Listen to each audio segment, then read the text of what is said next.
Hello guys. Welcome to another video. तो आज हम पंचायती राज के आर्टिकल 243 को पूरा विस्तृत से याद करने वाले हैं। यानी कि 243 का जितने भी सब सेक्शन है उन सभी को हम ट्रिक से याद करेंगे, जो हमेशा के लिए एक ही बार में आपके लिए याद हो जाएगा और आसान भी रहेगा। तो चलिए वीडियो को शुरू करते हैं। सबसे पहले है आर्टिकल 243। तो आर्टिकल 243 ग्राम पंचायत की परिभाषा को बताता है। आर्टिकल 243 ग्राम पंचायत की परिभाषा को बताता है।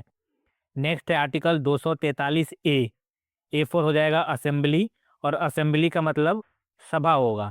तो किसकी सभा? तो ग्राम सभा का होगा। उसके बाद है आर्टिकल 243 बी फॉर हो जाएगा बिल्ड। बिल्ड मतलब गठन। तो ग्राम पंचायतों का गठन आर्टिकल 243 बी में है। नेक्स्ट है आर्टिकल 243 सी फॉर हो जाएगा कंस्ट्रक्शंस, और कंस्ट्रक्शन का मतलब है संरचना, किसी भी चीज की संरचना। तो जो पंचायतों की जो संरचना है वो आर्टिकल यानी अनुच्छेद 243 सी में है। आगे चलते हैं। अब है आर्टिकल 243 डी।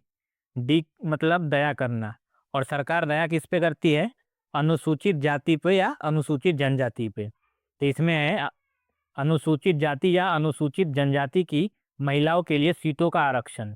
आरक्षण किस में है? तो आर्टिकल 243 डी में है। डी फोर दया करना, और दया किस पे करती है सरकार? अनुसूचित जाति और अनुसूचित जनजाति पर। नेक्स्ट है आर्टिकल 243 ई फोर हो जाएगा ईयर, लेकिन यहाँ पे ईयर हो जाएगा कार्यकाल का, यानी कितने वर्ष का कार्यकाल है पंचायतों का। तो पंचायतों का जो कार्यकाल है वो 243 ई में हो जाएगा। ई फोर हम ईयर कर लेंगे ना, ईयर्स हमें तो ट्रिक बनाना है इसलिए ई से लिए हैं ईयर। लेकिन आपको बस समझ में आना चाहिए कि 243 ई जो है वो पंचायतों के कार्यकाल से संबंधित है। नेक्स्ट है 243 एफ। एफ यानी कि फेल। तो सदस्यों की अयोग्यता को बताया गया है। सदस्यों की अयोग्यता को 243 एफ में बताया गया है। एफ से फेल हो जाएगा, और फेल यानी कि अयोग्य।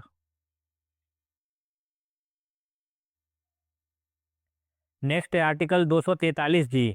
जी यानी कि जीनियस। तो पंचायतों की शक्ति, प्राधिकरण और उत्तरदायित्व को बताया गया है 243 जी में। जीनियस कौन होगा? जीनियस वही होगा जिसके पास भगवान की दी हुई शक्तियाँ होंगी। गॉड पावर भी कर सकते हैं हम जी। जी फॉर गॉड पावर, और गॉड पावर यानी कि शक्तियाँ।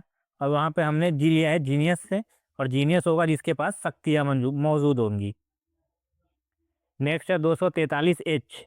एच यानी कि हाई टैक्स। पंचायतों द्वारा कर लगाने की शक्तियाँ और उनकी निधियाँ। तो हाई टैक्स यानी कि कर, कर यानी कि टैक्स। तो 243 एच यानी कि हाई टैक्स, और टैक्स यानी वो कर हो जाएगा। तो पंचायतें द्वारा कर लगाने की जो शक्तियाँ है वो 243 एच में है। नेक्स्ट है 243 आई। आई यानी कि इनकम, और इनकम के लिए वित्तीय स्थिति के पुनर्विलोकन के लिए वित्त आयोग का गठन। तो पंचायतों में वित्त आयोग का गठन जो है वो तो 243 आई में है। आई फोर हो जाएगा इनकम, और इनकम का वित्त आयोग। इनकम से रिलेटेड कौन है? वित्त आयोग है। तो वित्त आयोग का जो गठन है पंचायत में वो 243 आई में है। नेक्स्ट है 243 जे। यानी कि जे यानी कि जांच करना, पंचायतों की रेखाओं की संपरीक्षा करना। जे फोर जांच। जांच कहाँ होगा? तो पंचायतों की जांच करना, संपरीक्षा की जांच करना को 243 जे में है। नेक्स्ट है 243 के यानी कि करो इलेक्शन या फिर कराओ इलेक्शन। तो पंचायतों के लिए निर्वाचन है वो 243 के में है। 243 के पंचायतों के लिए निर्वाचन से संबंधित है। अगला है 243 एल। एल यानी कि लागू होना। तो पंचायतों का लागू होना संघ में, राज्य क्षेत्र में लागू होना। संघ राज्य क्षेत्र में पंचायतों का लागू होना हो जाएगा। यह है 243 एल। एल मतलब लागू होना। लागू किसका होना? पंचायतों का। कहा? तो संघ में, राज्यों, क्षेत्रों में लागू होना। नेक्स्ट है 243 एम।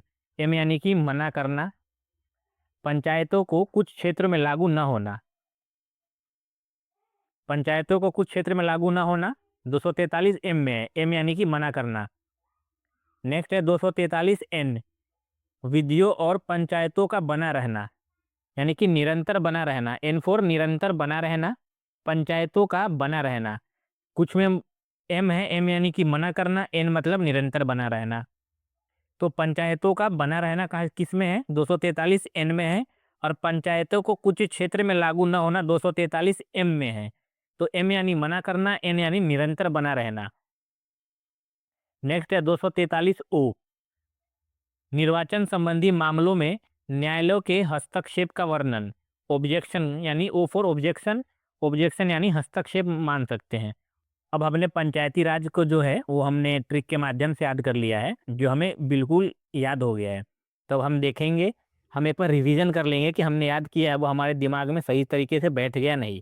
अगर नहीं बैठा होगा तो इस रिवीजन के बाद बैठ जाएगा। तो सबसे पहले है 243 ए। ए में है असेंबली। असेंबली मतलब हो जाएगा ग्राम सभा का उल्लेख। असेंबली है तो असेंबली में क्या किसी चीज़ का उल्लेख ही तो होगा। तो 243 ए संबंधित है ग्राम सभा से। हम ऐसे भी कह सकते हैं ग्राम सभा, सभा असेंबली यानी कि सभा। तो किसकी सभा? तो ग्राम सभा, ठीक है। ए 243 ए ग्राम सभा। 243 बी, बी यानी कि बिल्ड, बिल्ड यानी कि गठन करना। तो पंचायतों का जो गठन है वो 243 बी में है। नेक्स्ट है सी, सी फॉर हो जाएगा कंस्ट्रक्शंस।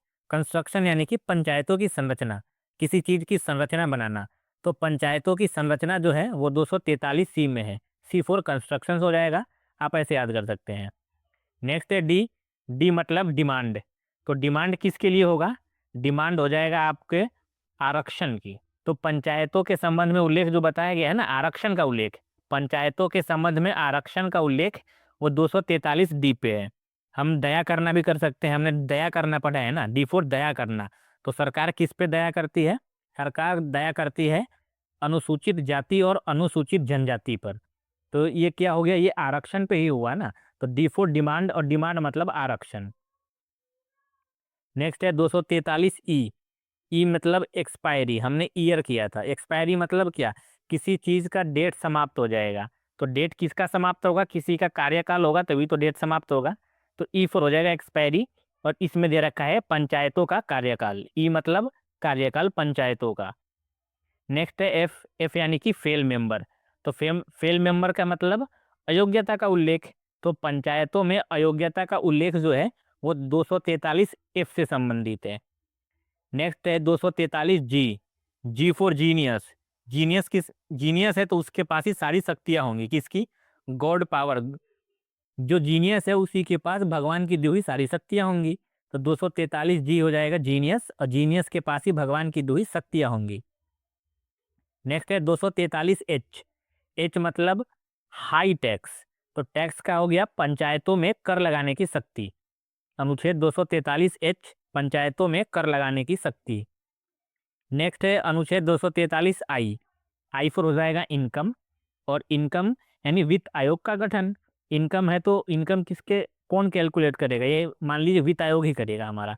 तो वित्त आयोग किस में है? अनुच्छेद 243 आई में। नेक्स्ट है अनुच्छेद 243 जे। जे मतलब जांच करना, पंचायतों की रिपोर्ट की जांच करना। ये अनुच्छेद 243 जे से संबंधित है। नेक्स्ट है अनुच्छेद 243 के फॉर करो इलेक्शन। निर्वाचन आयोग और पंचायतों के इलेक्शन का प्रावधान है। किसमें है? के में। के में करो इलेक्शन, पंचायत का निर्वाचन से संबंधित किससे है? पंचायतों में निर्वाचन से संबंधित 243 के। नेक्स्ट है अनुच्छेद एल। एल यानी कि लागू करना, पंचायतों का संघ या राज्य क्षेत्र में लागू होना। एल मतलब लागू होना। लागू कहाँ होगा? पंचायत, पंचायत होगा संघ में या राज्य के क्षेत्रों में। नेक्स्ट है 243 एम। एम यानी कि मुक्त करना, यानी कुछ क्षेत्रों में पंचायतों के संबंध में लागू ना होना या फिर पंचायत लागू ना होना। एम यानी मना, मना करना। मना किसको करेंगे हम? पंचायत को, क्यों हम पंचायत के बारे में पढ़ रहे हैं। तो पंचायतों का कुछ क्षेत्र में लागू न होना हो जाएगा 243 एम। एम यानी मना करना या फिर मुक्त करना। नेक्स्ट है 243 एन। एन यानी कि निरंतर बने रहना, यानी पंचायतों का निरंतर बने रहना 243 एन में है। नेक्स्ट है 243 ओ। ओ यानी कि ऑब्जेक्शन नहीं, यानी कि न्यायपालिका पंचायती चुनाव में ऑब्जेक्शन नहीं लगाएगी। क्या नहीं लगाएगी? तो ऑब्जेक्शन, ओ फॉर ऑब्जेक्शन। ये आपको याद हो गया होगा। अब हम थोड़े क्वेश्चन है 4-5 वो देखते हैं थोड़ा। पहला क्वेश्चन है अनुच्छेद 243 डी किससे संबंधित है? तो पंचायती राज में अनुच्छेद 243 डी संबंधित किससे है? डी। डी फॉर हमने क्या पढ़ा था? डी फॉर दया करना। तो सरकार दया किस पे करती है? अनुसूचित जाति या फिर अनुसूचित जनजातियों पर। ये किससे संबंधित है? ये आरक्षण से संबंधित है। तो पंचायतों में आरक्षण, ऑप्शन बी। ऑप्शन बी इस क्वेश्चन का सही जवाब हो जाएगा, पंचायतों में आरक्षण से। अगले क्वेश्चन पे चलते हैं। अगला क्वेश्चन है अनुच्छेद 243 के किससे संबंधित है? के फॉर हमने क्या पढ़ा था? के फॉर पढ़ा था हमने निर्वाचन आयोग और पंचायतों में इलेक्शन। के फॉर करो इलेक्शन। तो इलेक्शन मतलब चुनाव आयोग। इलेक्शन तो चुनाव से ही संबंधित है ना। तो ऑप्शन डी इस क्वेश्चन का सही जवाब हो जाएगा, चुनाव आयोग। अगला है भारतीय संविधान के किस भाग में पंचायती राज से संबंधित प्रावधान है? भाग पूछा है तो भाग हो जाएगा भाग 9। ऑप्शन बी इस क्वेश्चन का सही जवाब हो जाएगा, भारतीय संविधान के भाग 9 में पंचायती राज से संबंधित प्रावधान है।